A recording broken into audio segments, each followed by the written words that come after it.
ચાલો બાળકો, પ્રકરણ નંબર 17 જંગલો આપણી જીવાદોરી. તો બાળકો, તમે બધા જ જંગલોની મુલાકાતે ગયેલા જ હશો. હવે આ જંગલો એ આપણી જીવાદોરી કઈ રીતે છે તે આપણે આ પ્રકરણમાં માહિતી મેળવશું. જોઈએ. એક સાંજે બુજો એક વૃદ્ધ માણસ સાથે બગીચામાં પ્રવેશ્યો. તેને તેના મિત્ર સાથે તેમનો પરિચય કરાવ્યો. પ્રોફેસર અહેમદ વૈજ્ઞાનિક તરીકે યુનિવર્સિટીમાં કામ કરતા હતા. બાળકોએ રમવાનું શરૂ કર્યું જ્યારે પ્રોફેસર અહેમદ ખૂણાના બાકડા પર બેઠા હતા. શહેરની ગોલ્ડન જ્યુબલી ઉજવણીમાં તેમણે ભાગ લીધેલો હોવાથી તેઓ થાકી ગયેલા હતા.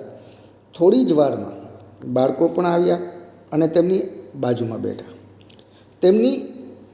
તેઓ ઉજવણી વિશે જાણવા ઈચ્છતા હતા. પ્રોફેસર અહેમદે તેમને કહ્યું કે સાંસ્કૃતિક કાર્યક્રમ બાદ વૃદ્ધ લોકોએ શહેરોના બેરોજગારીના પ્રશ્નો વિશે ચર્ચા કરી રહ્યા હતા. એક સૂચન એવું આવ્યું કે શહેરની બહારના જંગલનો વિસ્તાર સાફ કરીને ત્યાં એક ફેક્ટરી ઊભી કરીએ. આથી શહેરની વધતી જતી વસ્તીને રોજગારી મળી રહે. જ્યારે પ્રોફેસર અહેમદે કહ્યું કે ઘણા લોકોને તેનાથી વાંધો. આ સાંભળીને બાળકો સ્તબ્ધ થઈ ગયા.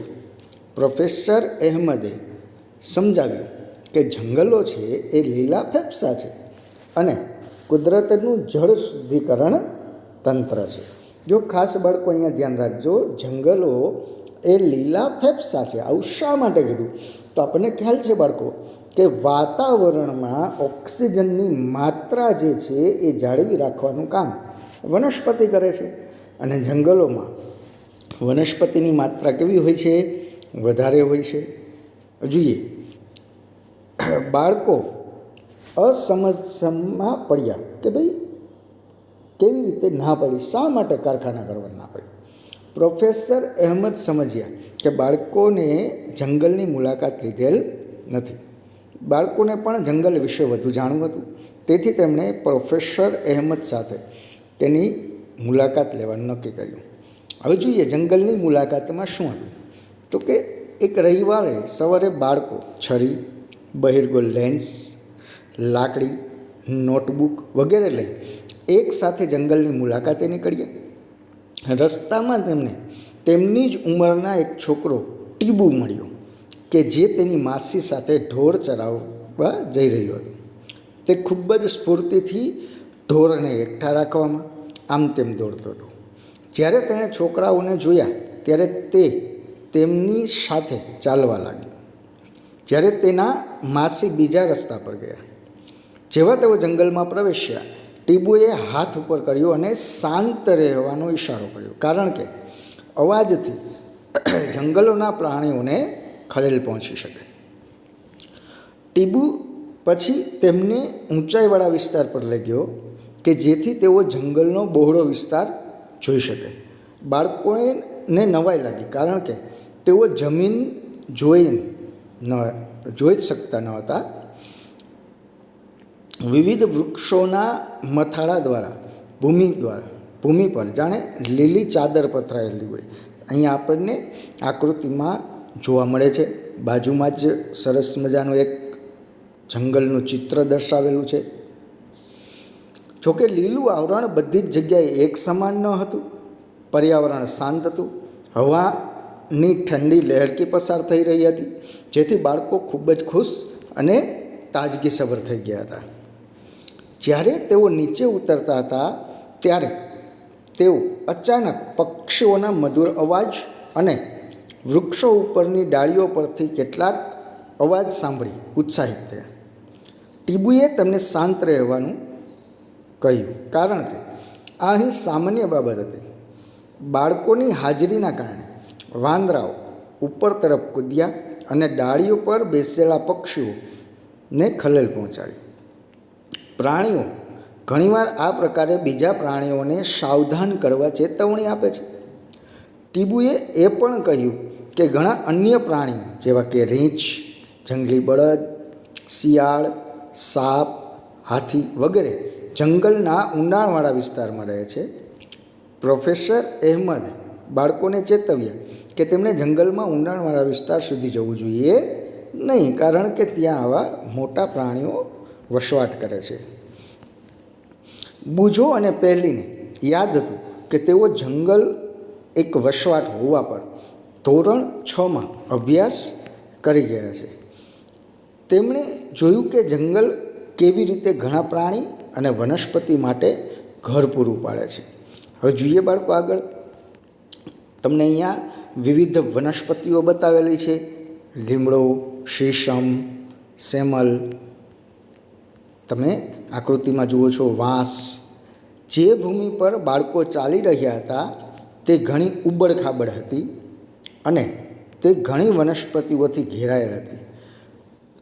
ટીબુએ સાલ, સાગ, સેમલ, સીસમ, લીમડો, ખાખરો, અંજીર, ખેર, આમળા, વાંસ, કાચનાર વગેરે ઓળખવામાં મદદરૂપ હતી. પ્રોફેસર અહેમદે કેટલાક વૃક્ષ, ક્ષુપ, જડીબુટી અને ઘાસ ઓળખાવ્યા. વન્યભૂમિ અને વૃક્ષો ઉપર કેટલાય વેલા અને લતાઓ છવાયેલ હતા. સૂર્ય પાંદડાઓ વચ્ચેથી આછા પાતળો જોઈ શકાતો હતો, જેથી જંગલમાં ખૂબ જ અંધારું લાગતું હતું. હવે આપણે જોઈએ એક પ્રવૃત્તિ અહીંયા આપેલી છે. તમારે શું કરવાનું છે તો કે ઘરની વિવિધ વસ્તુઓનું અવલોકન કરો અને જે વસ્તુઓ જંગલમાંથી મળેલ સામગ્રીમાંથી બનાવેલ હોય તેની યાદી બનાવો. તો એ યાદીમાં શું આવશે તો પ્લાયવુડ આવશે, બળતણનું લાકડું આવશે, ખોખા, પેપર, દિવાસળી, ફર્નિચર. આ ઉપરાંત ગુંદર, તેલ, મસાલા, પ્રાણીઓનો ખોરાક અને જડીબુટીઓ એ બધી જ શું છે તો કે વન્ય પેદાશો છે. શું છે બાળકો? વન્ય પેદાશો. વનસ્પતિમાંથી આપણને મળતી પેદાશોના આધારે આપણને જે કોષ્ટક આપવાનું છે એ કોષ્ટક તમારે ભરવાનો પ્રયત્ન કરો છો. દરેક વનસ્પતિનું એક ઉદાહરણ આપેલું છે. વધુ ઉદાહરણો તમે કોષ્ટકમાં ઉમેરી શકો છો. શીલાને આશ્ચર્ય થયું કે આ બધી જ વનસ્પતિઓ જંગલમાં ઉગાડી કોને? તો તેનો જવાબ પ્રોફેસર અહેમદે આપ્યો કે કુદરતમાં વૃક્ષો પૂરતા પ્રમાણમાં બીજ ઉત્પન્ન કરે છે. જંગલોની ભૂમિ તેમને અંકુરિત થવા અને છોડમાં રૂપાંતરિત થવા માટેની સાનુકૂળ પરિસ્થિતિ પૂરી પાડે છે. કેટલાક વૃક્ષોમાં પરિણમે છે. તેમણે ઉમેર્યું કે પ્રકાંડ ઉપરના ડાળીઓવાળા ભાગને વૃક્ષનો મુગટ અથવા તો તાજ કહેવાય છે. પ્રોફેસર અહેમદે બાળકોને ઉપર જોવાનું કહ્યું અને જંગલમાં ઊંચા વૃક્ષોની ડાળીઓ નીચા વૃક્ષો ઉપર છવાય જેવી છત્રછાયા પ્રદાન કરે છે તે જણાવ્યું. તેઓએ તેમને છાયા તરીકે ઓળખ્યા. હવે આપણે જોઈએ પ્રવૃત્તિ 17.2. તમારા આસપાસ આવેલા જંગલ કે બગીચાની મુલાકાત લો, વૃક્ષોનું અવલોકન કરો અને તેમને ઓળખવાનો પ્રયત્ન કરો. ખાસ બાળકો અહીંયા આપણે ધ્યાન રાખશું કે આપણે કોઈ જંગલમાં અથવા તો બગીચાની મુલાકાતે જઈએ છીએ તો આપણે એ ભૂલી જઈએ છીએ કે આપણે જે જગ્યા ઉપર જે જગ્યાની મુલાકાતે આવ્યા છીએ ત્યાંની વિવિધતા આપણે જાણવી જરૂરી છે. એટલે હવે પછી તમે જો કોઈ બગીચાની મુલાકાતે જાઓ કે કોઈ જંગલની મુલાકાતે જાઓ તો ખાસ ત્યાંની વનસ્પતિઓ અને ત્યાંના પ્રાણીઓને ઓળખવાના પ્રયત્ન કરશો. તેના માટે તમે કોઈ વડીલોની સલાહ લઈ શકો છો અથવા વૃક્ષો વિશેના પુસ્તકોની મદદ પણ લઈ શકો છો. તમે નિહાળેલા વૃક્ષોના લક્ષણોની યાદી બનાવો. આ લક્ષણોમાં કોણ આવે તો કે ઊંચાઈ, પર્ણનો આકાર, મુગટનો આકાર, પુષ્પો અને ફળો. કેટલીક વનસ્પતિઓમાં મુગટના આકાર પણ દોરો. તમને આકૃતિમાં દર્શાવેલા છે. વૃક્ષોના મુગટ વિવિધ પ્રકારના તથા કદના હોય છે. જંગલમાં મુગટની રચાતી જુદી જુદી આડી હરોળ જોવા મળે છે, જેને વાનસ્પતિક સમૂહ કહેવાય છે. વિશાળ અને લાંબા વૃક્ષો સૌથી ઉપરનું ક્ષુપ, તેના પછીનું લાંબુ ઘાસ અને નાના છોડવાઓ સૌથી નીચેનું સ્તર બનાવે છે. બીજું એ પૂછ્યું, શું આપણે દરેક જંગલમાં એક જ પ્રકારના વૃક્ષો જોઈએ છીએ? જો ખાસ સરસ મજાનો પ્રશ્ન આવ્યો કે શું દરેક જંગલમાં એક જ પ્રકારના વૃક્ષો જોવા મળે છે? તો પ્રોફેસર અહેમદનો જવાબ શું હતો? તો કે ના, વિવિધ પ્રકારની પર્યાવરણીય પરિસ્થિતિને આધારે વૃક્ષો અને અન્ય વનસ્પતિઓના પ્રકારોમાં વિવિધતા જોવા મળે છે. દરેક જંગલમાં પ્રાણીઓમાં પણ વિવિધતા જોવા મળે છે. કેટલાક બાળકો આમથી તેમ ક્ષુપ અને છોડના ફૂલો ઉપર ઉડતા સુંદર પતંગિયાને જોવામાં મશગુલ હતા. તેઓ છોડવાને ખૂબ જ નજીકથી જોતા હતા. જ્યારે તેઓ છોડની આસપાસ ફરતા હતા ત્યારે તેમના વાળ પર, કપડા પર બીજ અને કાંટાઓ લટકતા. તેઓએ ઘણા કીટકો, કરોળિયાઓ, ખિસકોલીઓ, કીડીઓ અને વનસ્પતિની છાલ પર ચોટેલા ઘણા નાના પ્રાણીઓ, વૃક્ષોના પર્ણ અને તળિયા પર પડેલા સડેલા પર્ણ પણ જોયા. તેમણે આ બધા જ પ્રાણીઓના ચિત્ર બનાવવાનું શરૂ કરી દીધું. જંગલનું તળિયું ઘેરા રંગનું, મૃત અને સડેલા પર્ણો, ફળો, બીજ, ડાળીઓ અને નાના છોડવાઓથી આવૃત હતું. સડેલા પદાર્થો ભેજવાળા અને હૂંફાળા હતા, એટલે કે સહેજ ગરમ. બાળકોએ વિવિધ બીજ અને પર્ણ તેમના એકત્રીકરણ માટે લીધા. મૃત પર્ણોના આવરણ પણ ચાલતી વખતે નરમ ગાલીચા પર ચાલતા હોય તેવો અહેસાસ થયો. શું સળગતો પદાર્થ હંમેશા ગરમ હોય છે? પાછો પ્રશ્ન. પ્રોફેસર અહેમદે આ પ્રશ્નના જવાબ માટે બાળકોને એક પ્રવૃત્તિ કરવાનું સૂચવ્યું. જોઈએ પ્રવૃત્તિ. બાળકો, આ પ્રવૃત્તિ તમે ઘરે પણ કરી શકો છો. એક ખાડો ખોદો, તેમાં શાકભાજીનો કચરો અને પર્ણ નાખો, તેને માટીથી આવૃત કરો, થોડું પાણી ઉમેરો. 3 દિવસ પછી માટીનું ઉપરનું સ્તર દૂર કરો. શું ખાડાની અંદર બાજુએ ગરમાવો અનુભવાય છે? તમે કહેશો 100% અનુભવાય છે. પહેલીએ પૂછ્યું કે અહીં ઘણા વૃક્ષો છે, ઘણા જંગલો પણ છે.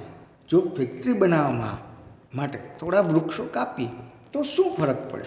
કે જે શરૂઆતનો પ્રશ્ન હતો એ ફરીથી આવ્યો. પ્રોફેસર અહેમદે કહ્યું કે તમે સ્વયંપોષી, પરપોષી અને મૃતોપજીવી વિશે વાંચ્યું હશે. વનસ્પતિ ખોરાક કેવી રીતે બનાવે છે તે પણ તમે શીખી ગયા છો. બધા જ પ્રાણીઓ, પછી તે શાકાહારી હોય કે માંસાહારી હોય, આખરે તે વનસ્પતિ પર નભે છે. વનસ્પતિ પર નભનારા સજીવો ઘણા ખરા બીજા સજીવો દ્વારા ખોરાક તરીકે ઉપયોગમાં લેવાય છે. દાખલા તરીકે કીટકો છે એ ઘાસ ખાય છે, દેડકો છે એ કીટકને ખાય છે, સાપ છે એ દેડકાને ખાય છે. આમ એક આખી આહાર શૃંખલા રચાય છે. જો આ આહાર શૃંખલામાં ખલેલ પહોંચે તો સજીવ સૃષ્ટિને નુકસાન થઈ શકે છે. ઘાસનો ઉપયોગ કોણ કરે? તો કે કીટકો. કીટકોનો ખોરાક તરીકે કોણ ઉપયોગ કરે? તો કે દેડકો. દેડકાનો તો કે સાપ. સાપનો તો કે સમડી. જંગલોમાં ઘણી આહાર શૃંખલાઓ જોવા મળે છે. બધી જ આહાર શૃંખલાઓ એકબીજા સાથે સંકળાયેલી છે. જો એક આહાર શૃંખલામાં ખલેલ પડે તો તે અન્ય આહાર શૃંખલાને પણ અસર કરે છે. જંગલોનો દરેક ભાગ અન્ય ભાગ પર આધારિત છે. જો આપણે એક હિસ્સો દૂર કરીએ, જેમ કે વૃક્ષો, તો બાકીના બધા જ હિસ્સાઓ પર અસર જોવા મળે છે. પ્રોફેસર અહેમદે બાળકોને જમીન પરથી એક પર્ણ ઉઠાવી બહિર્ગોળ કાચમાં નિહાળવાનું કહ્યું. તેમણે તેમાં નાની ફૂગ જોવા મળી.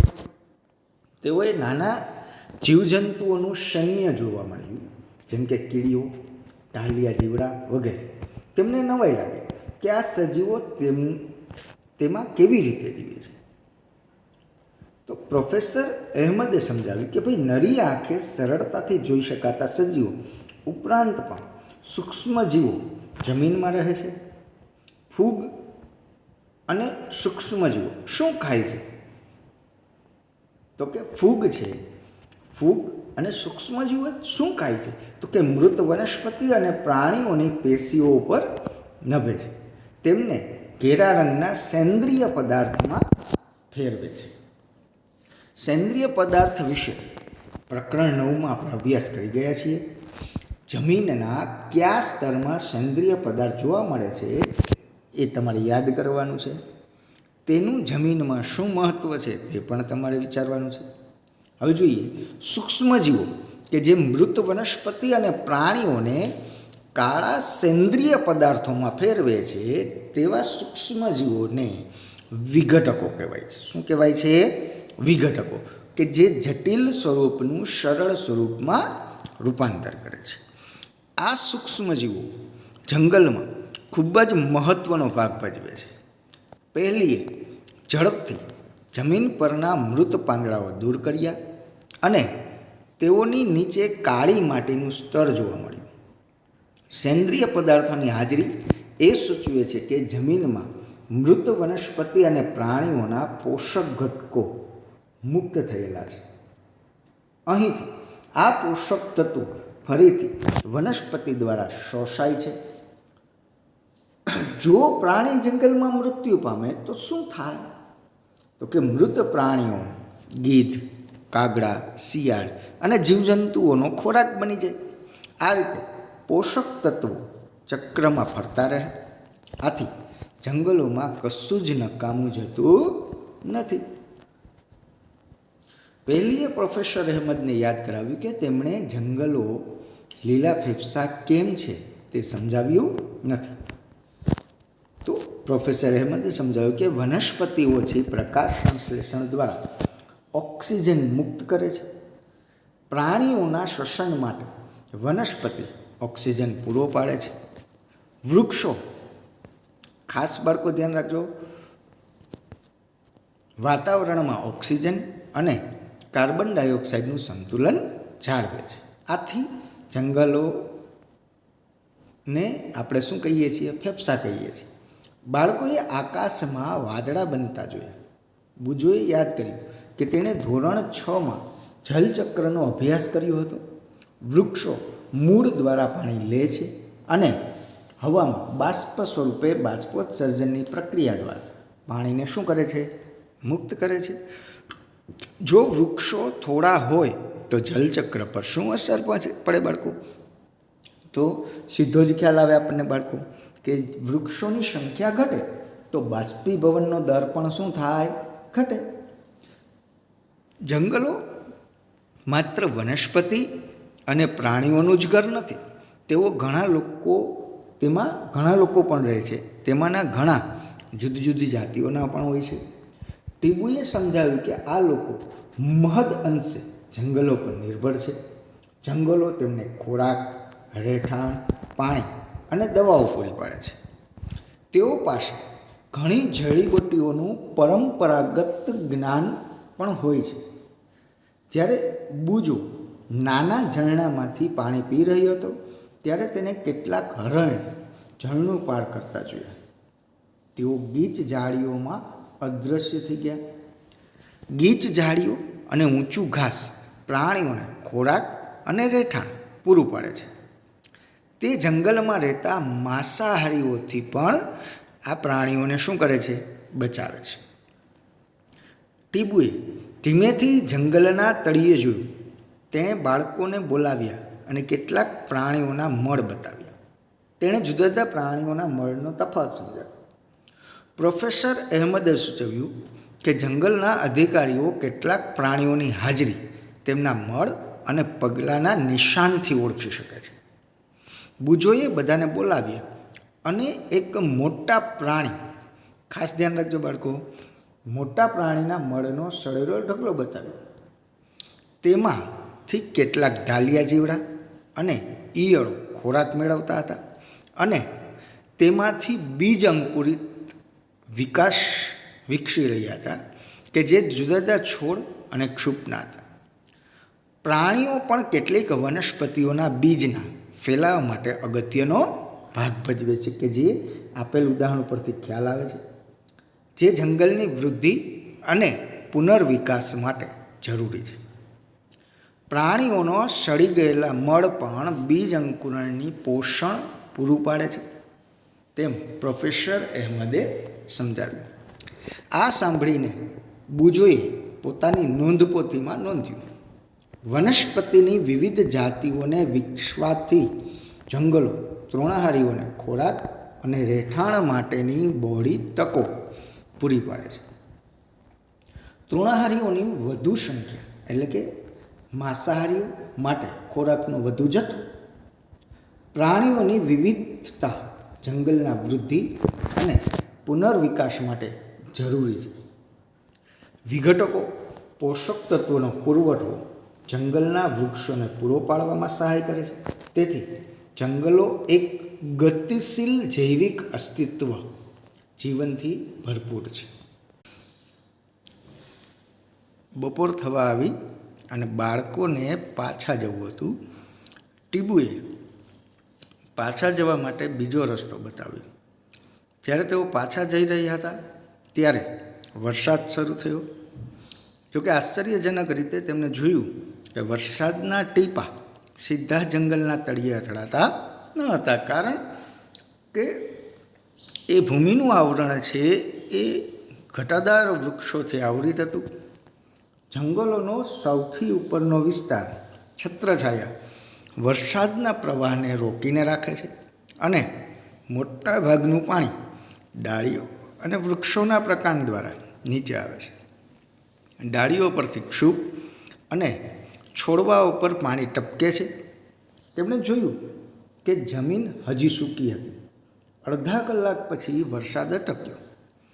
તેમણે જોયું કે મૃત પર્ણોનું ભોંયતળિયા પરનું સ્તર હવે ભીનું લાગતું હતું. પરંતુ જંગલમાં પાણી કેવું હતું? સ્થિર હતું. જો શહેરોમાં આટલો જ વરસાદ હોય તો શું થાય? તો કે પૂર આવી શકે. જો ભારે વરસાદ પડે તો શું થાય? ભારે વરસાદ શહેરોમાં પડે તો પૂર જેવી પરિસ્થિતિ નિર્માણ પામે. જંગલો છે વરસાદી પાણીના કુદરતી શોષક તરીકે પણ કાર્ય કરે છે. તેઓ જમીનમાં સમગ્ર વર્ષ દરમિયાન જળ સપાટી જાળવી રાખવામાં મદદ કરવું થાય છે. જંગલો માત્ર પૂરને અટકાવવાનું જ નહીં, પરંતુ ઝરણાઓમાં પાણીના પ્રવાહનું નિયંત્રણ કરવાનું પણ કાર્ય કરે છે, જેથી આપણને સ્થિર પાણીનો પુરવઠો મળી રહે. બીજી તરફ જો વૃક્ષો ન હોય તો વરસાદ સીધો જ જમીન પર પડે છે અને નજીકના વિસ્તારમાં પૂર આવી શકે છે. ભારે વરસાદ જમીનને પણ નુકસાન પહોંચાડે છે. વૃક્ષોના મૂળ સામાન્ય રીતે જમીનને જકડી રાખે છે, પરંતુ તેમની ગેરહાજરી જમીનના ધોવાણનું કારણ બની શકે છે. બાળકોએ પાછા ફરતા ટીબુના ગામના 1 કલાક પસાર કર્યો. ગામનું વાતાવરણ ખૂબ જ ખુશનુમા હતું. ગામના લોકોનું કહેવું હતું કે જંગલોના કારણે તેઓ ખૂબ જ સારો વરસાદ મેળવે છે, હવા પણ ઠંડી રહે છે, અવાજનું પ્રદૂષણ પણ ઓછું થાય છે, કારણ કે જંગલો આજુબાજુના હાઈવેનો અવાજને શું કરે છે? શોષી લે છે. બાળકો ગામના ઇતિહાસ વિશે શીખ્યા. તેઓ આશ્ચર્યચકિત થયા હતા કે ગામ અને કૃષિ ક્ષેત્ર 60 વર્ષ પહેલાં જંગલોનો કેટલોક ભાગ સાફ કરી બનાવવામાં આવ્યા હતા. ટીબુના દાદાએ તેમને કહ્યું કે તેઓ જ્યારે નાના હતા ત્યારે ગામ અત્યારે જેટલું મોટું છે તેટલું મોટું ન હતું. તે જંગલોથી ઘેરાયેલું હતું. રોડના અને બહુમાળી મકાનોના બાંધકામ, ઔદ્યોગિક વિકાસ અને લાકડાઓની માંગને કારણે જંગલો પર દબાણ આવે છે અને તે નષ્ટ પામતા જાય છે. તે આ વાતથી ખુશ નથી કે જંગલોનું પુનઃસર્જન નથી થઈ રહ્યું અને વધુ પડતા પ્રાણીઓના ચારાને લીધે વૃક્ષોને કાપી નખાય છે. પ્રોફેસર અહેમદે કહ્યું કે જો આપણે ડહાપણથી કામ લઈશું તો જંગલો ને અને પર્યાવરણને પણ સાચવી શકે છે તથા વિકાસ પણ થઈ શકશે. બાળકોએ તેને લગતા કેટલાક ચિત્ર બનાવ્યા. મુલાકાતને અંતે પ્રોફેસર અહેમદે બાળકોને જંગલના મહત્ત્વ વિશે પૂછ્યું. બાળકોએ લખ્યું કે જંગલો ઓક્સિજન આપે છે, તેઓ જમીનને બચાવે છે અને વિશાળ વર્ગના પ્રાણીઓને રહેઠાણ પૂરું પાડે છે. જંગલો નજીકના વિસ્તારમાં સારો વરસાદ લાવવામાં મદદરૂપ છે. તેઓ ઔષધીય વનસ્પતિઓ, લાકડું અને ઘણી ઉપયોગી પેદાશો માટેના સ્ત્રોત છે. આપણે જંગલોની જાળવણી કરવી જોઈએ. હવે સમજાણો ને બાળકો કે જંગલો છે એ આપણા માટે એક આશીર્વાદરૂપ છે. જો જંગલો અદૃશ્ય થઈ જાય તો હવામાં કાર્બન ડાયોક્સાઇડનું પ્રમાણ વધી જાય. પરિણામ સ્વરૂપ પૃથ્વીનું તાપમાન વધે. વૃક્ષો અને વનસ્પતિ વિના પ્રાણીઓનો ખોરાક અને રહેઠાણ ન મળે. વૃક્ષોની ગેરહાજરીમાં જમીન જલધારક શક્તિ ગુમાવે, જેથી પૂર આવી શકે. જલધારક શક્તિ એટલે કે પાણીનો સંગ્રહ કરવાની શક્તિ. વન નાબૂદી આપણા જીવન અને પર્યાવરણને ભયજનક સ્થિતિમાં મૂકે છે. તો હવે આ પ્રકરણના અંતમાં તમે જોયું બાળકો કે જંગલો છે એ આપણા માટે કેટલા અગત્યના છે.